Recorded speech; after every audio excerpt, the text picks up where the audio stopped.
पृष्ठ संख्या 44। जो लिखना था वह लिखा गया। अब खुलासा बात यह है कि एक बार शो और ड्यूटी का मुकाबला कीजिए। शिव शंभू के चिट्ठे। बाल मुकुंद गुप्त, जन्म सन 1865, ग्राम गुड़ियानी, जिला रोहतक, हरियाणा।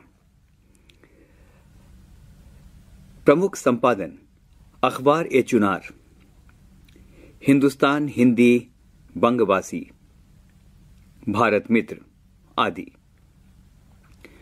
प्रमुख रचनाएं शिव शंभू के चिट्ठे, चिट्ठे और खत, खेल तमाशा। मृत्यु सन 1907।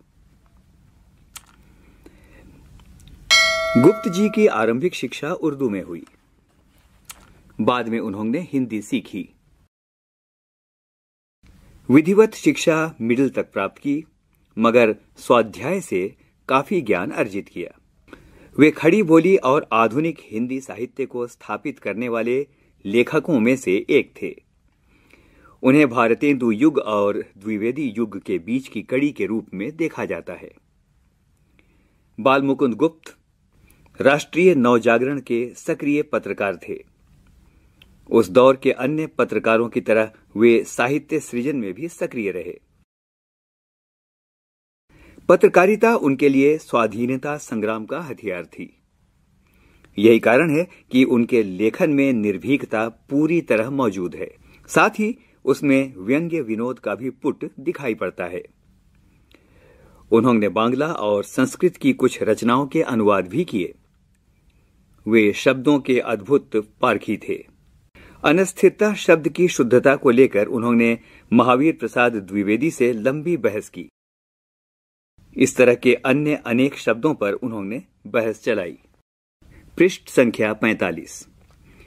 विदाई संभाषण उनकी सर्वाधिक चर्चित व्यंग्य कृति शिव शंभू के चिट्ठे का एक अंश है। यह पाठ वाय सराय कर्जन, जो 1899 से 1904 एवं 1904 से 1905 तक 2 बार वायसराय रहे, के शासन में भारतीयों की स्थिति का खुलासा करता है। कहने को उनके शासनकाल में विकास के बहुत सारे कार्य हुए, नए नए आयोग बनाए गए, किंतु उन सब का उद्देश्य शासन में गोरों का वर्चस्व स्थापित करना एवं साथ ही इस देश के संसाधनों का अंग्रेजों के हित में सर्वोत्तम उपयोग करना था। हर स्तर पर कर्जन ने अंग्रेजों का वर्चस्व स्थापित करने की कोशिश की। वे सरकारी निरंकुशता के पक्षधर थे, लिहाजा प्रेस की स्वतंत्रता तक पर उन्होंने प्रतिबंध लगा दिया।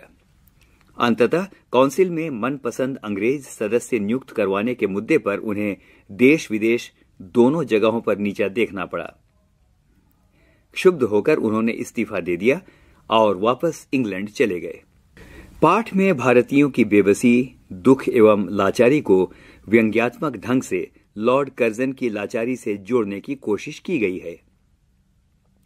साथ ही यह दिखाने की कोशिश की गई है कि शासन के आतताई रूप से हर किसी को कष्ट होता है, चाहे वह सामान्य जनता हो या फिर लॉर्ड कर्जन जैसा वाइसरॉय।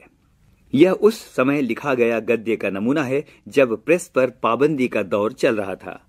ऐसी स्थिति में विनोद प्रियता, चुलबुलापन, संजीदगी, नवीन भाषा प्रयोग एवं रवानगी के साथ ही यह एक साहसिक गद्य का भी नमूना है।